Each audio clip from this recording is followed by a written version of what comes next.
Ayan, namamaga ang ating paa, guys, at natapilok tayo. So, paglabas ko kanina sa aming tindahan, is sobrang lakas ang ulan at madulas ang ating tsinelas. Kaya di maiwasan na tayo na aksidente at nadapa tayo. Yung pagkakadapa ko, guys, is napaluhod yung kabila kong tuhod, and then yung kabila kong paa is nag-grip yung aking isang paa, kaya natapilok tayo. So, ayan, syempre ang first aid natin ginawa dyan, guys, is nilagyan ko ng hot compress. Mali pala yun, guys. Dapat cold compress. And then, elevate natin yung ating paa. Bagay na hindi ko siya agad nagawa, pero nung may nagsabi sa akin na gawin ko, nagawa ko na. Dahil yung manghihilot na available, guys, is hapon pa dahil may work siya. So, hapon na nahilot ang ating mga paa, kaya tiniis ko maghapon yung sobrang sakit at pamamaga ng ating paa. And then, ayan, guys, so hinihilot yan. So, sobrang sakit, guys, is napapaangat tayo at napapangiwi dahil sa sobrang sakit, dahil sobrang pagayong ating mga paa.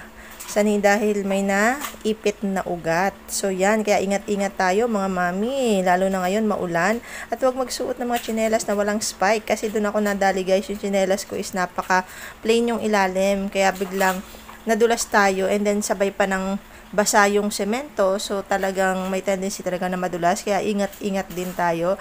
Ayan, guys, sa sobrang sakit, napapatagilid tayo. Mas masakit pa yan sa pag iniwanan ng jowa. Char, ayan. So, sobrang sakit talaga, guys, kasi sobrang pagana siya. And then, the same time, hindi ko siya ginalaw-galaw after nung matapilok ako, kasi nga, sobrang sakit. So, dapat pala, ginalaw-galaw ko siya para hindi ma-stuck yung ugat na naipit. But, so, yun na nga, nangyari na. So, si Manong na lang ang naggalaw, inikot-ikot niya. And then, after nyan, guys, na maikot-ikot niya yan, syempre, kumuha tayo ng tuba-tuba at dinangdang natin sa apoy, at then, yun yung itinali natin dyan. Lagyan natin ng efficacent oil para malagyan ng konting init.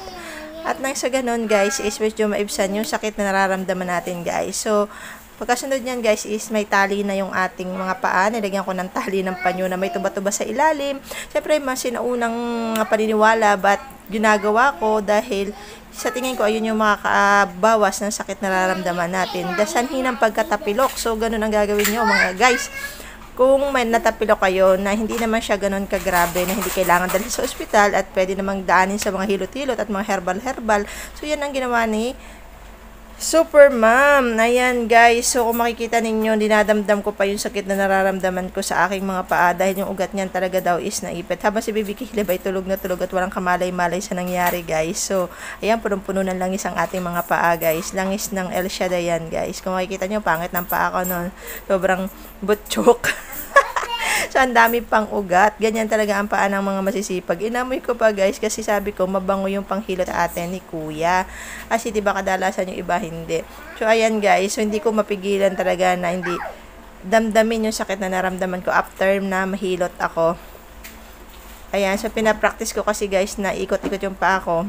Ayan, may happy birthday pa sa likod ko, guys, kasi araw-araw dito birthday.